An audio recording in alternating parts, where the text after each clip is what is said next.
Hello viewers, तर आज आपल्याकडे Hyundai i20 गाडी आली आहे पेट्रोल आणि कस्टमरची कंप्लेंट होती की गिअर हार्ड पडत आहेत.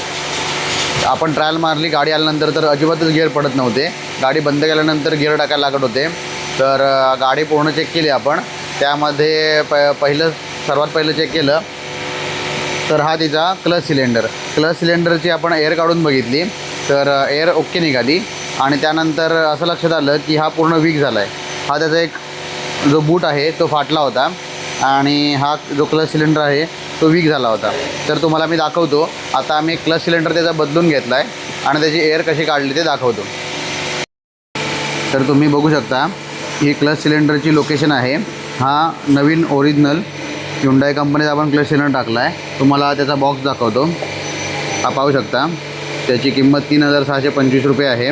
तर ओरिजिनल Hyundai कंपनीचा आपण क्लच सिलेंडर टाकला आहे. त्यानंतर हे इंजेक्शन इक्विपमेंट आहे. हे इक्विपमेंट आपण कनेक्ट करून हा जो एअर रिमूव्ह करायचा नॉब आहे तो लूज करून त्याची एअर पण काढून घेतली आणि ओके फिटिंग आहे का बघितलं. तर फिटिंग पण ओके झाले, सगळ्या गोष्टी ओके झाल्यात. त्यानंतर गाडी लिफ्टरवर असल्यामुळे आपण ट्रायल पण मारून बघितली तर गाडीचे गिअर पण स्मूथ पडत आहेत आणि नवीन हायड्रॉलिक क्लच सिलेंडर असल्यामुळे आता पेडल पण स्मूथ झालं आहे. तर तुम्हाला आता पूर्ण ट्रायलची व्हिडिओ दाखवतो की.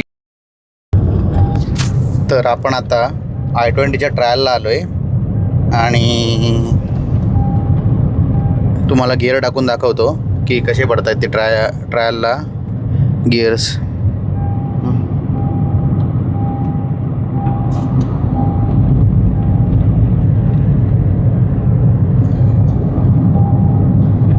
एकदम स्मूथ झालेत गिअर शिफ्टिंग आणि क्लच पण स्मूथ आला आहे. तुम्हाला नंतर बाहेरून व्हिडिओ दाखवतो क्लच पेडलचा. एकदम स्मूथ झाला आहे तो.